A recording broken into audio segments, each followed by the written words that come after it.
weak, ineffectual, and with a large, soft body. This is how the last Stuart queen, Anne, is often portrayed in film. Indeed, she was not particularly gifted and spent much of her time under the influence of the Duchess of Marlborough.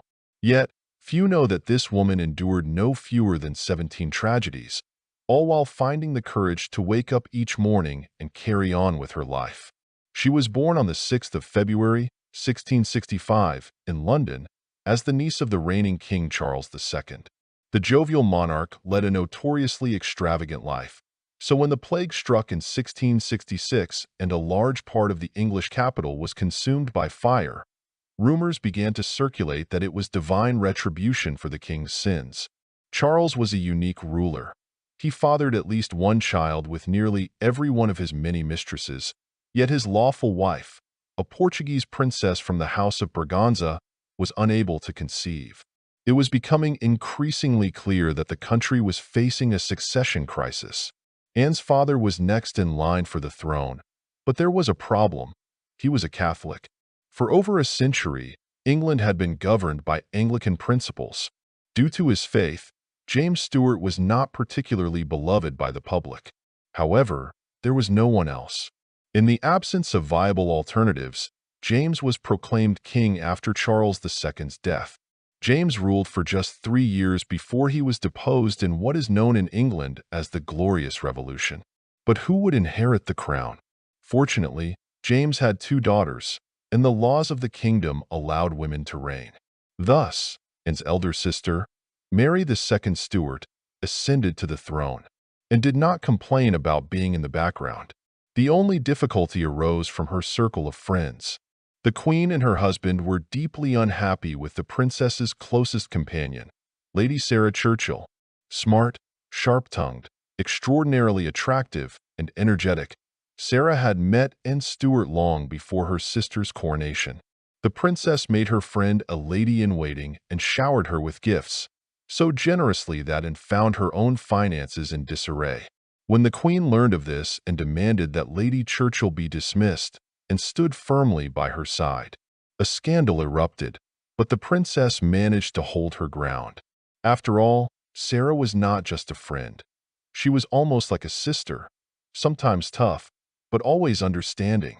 However, despite what many gossipmongers might wish, there was never any romantic involvement between Anne and Sarah. Since July of 1683, the princess had been happily married to Prince George of Denmark.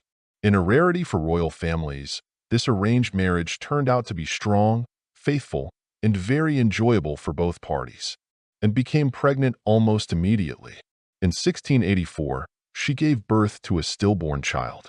Barely recovering from this grief, she soon discovered she was pregnant again.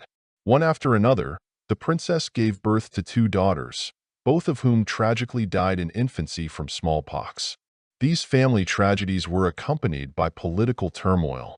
The suspicious Queen Mary suspected that Lord and Lady Churchill were plotting against the crown. A harsh order was issued to dismiss Sarah, but Anne resisted once more. Eventually, Sarah was escorted out of the palace under guard. Her husband was forbidden to leave their estate, and courtiers were even instructed not to greet the princess. However, the fall from grace didn't last long. Queen Mary died from smallpox in 1694, and although her husband had no legal claim to the throne, he remained in power for another 8 years.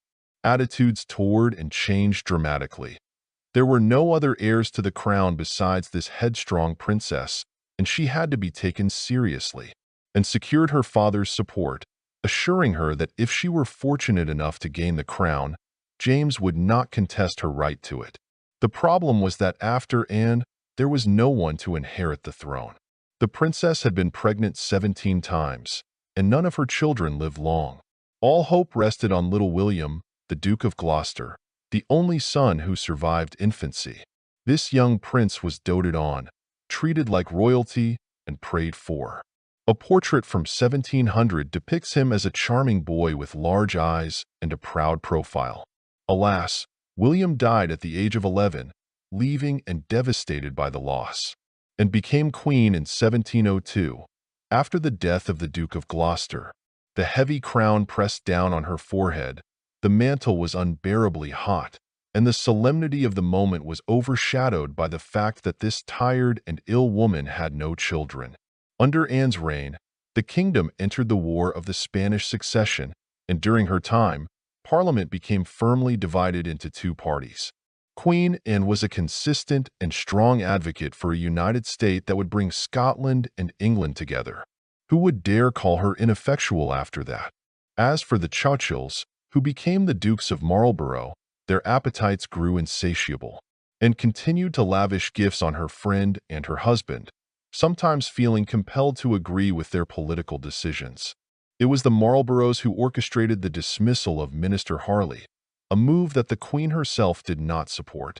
But Sarah and her husband overstepped their bounds.